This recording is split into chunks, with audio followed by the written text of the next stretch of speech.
Morning, everyone, and welcome to My Father's Milk House, where we take biblical principles, break little chunks off them or break them down, and make them easier to understand for you to draw nearer to the Father and to the Son.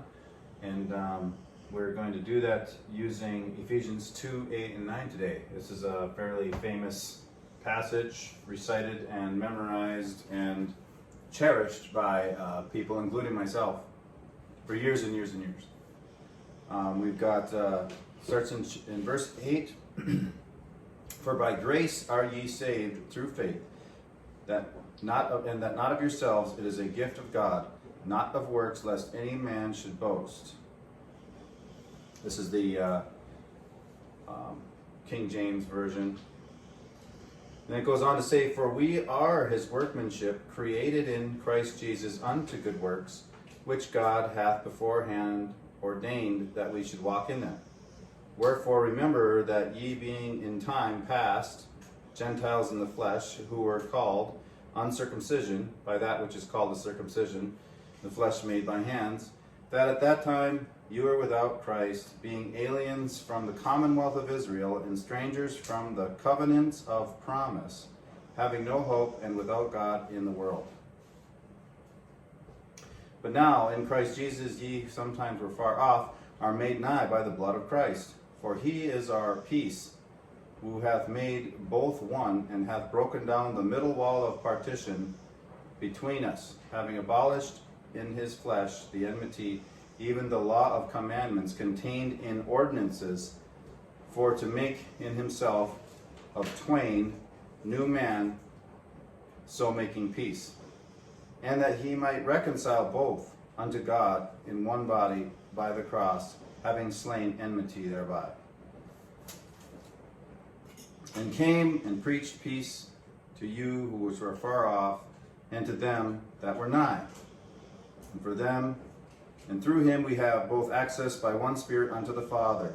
Now therefore ye are no more strangers and foreigners, but fellow citizens with the saints, and of the household of God, and are built upon the foundation of the apostles and prophets, Jesus Christ himself being the chief cornerstone, in whom all the building fitly framed together groweth into an holy temple in the Lord, in whom ye also are builded together for an habitation of God through his Spirit. So what we've got here is an extremely encouraging thing for people who were once Gentiles. Like I was Gentile, but now through Christ I can be part of Israel. It says right there in 2:11, remember, in the past you were Gentiles. Another fun thing about that passage is in verse 8, it says, For by loving kindness you have been rescued through faithfulness. And I always learned that that was my faith in Jesus.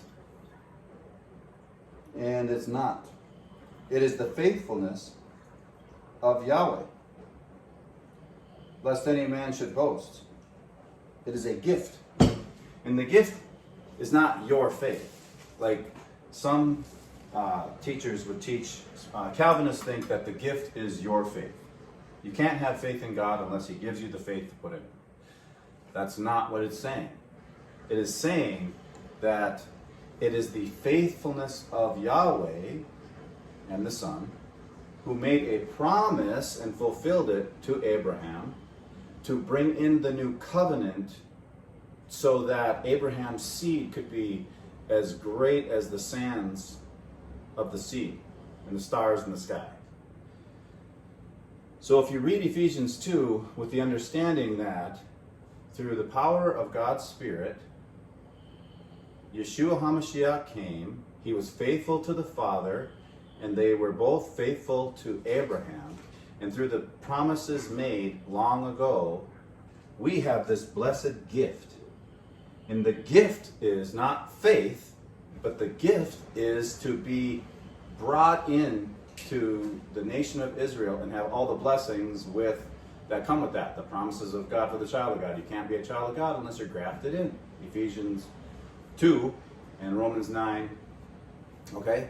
And so that's that. So Ephesians 2, 8, and 9 is not about some mystical putting faith in Jesus. It's simply about the blessed gift that the Father gave us, and He was able to give it to us because He is loving and kind. He is faithful.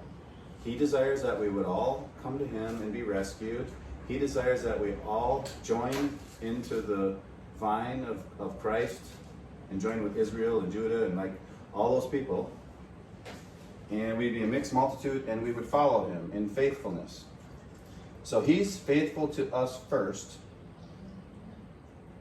He's faithful to us first, and then He says, hey, be faithful to me because I was faithful to you first. So Ephesians 2, 8, 9 is not about your faith in anything. It's not about somebody giving you the gift of faith. It's not about anything like that. It's about the faithfulness of the Father to the promise He made to Abraham and the gift that gives us to us in these end times to graft into Israel, to become part of the nation, be adopted by God through Jesus. So, I hope you guys take a look at Ephesians 2, 8, and 9 and read it in the light of God's faithfulness. It doesn't depend on you, because if it did, then you could brag. It doesn't depend on you, it depends on Him. He is faithful, and He calls us to be faithful. So have a blessed day. See you on the next one.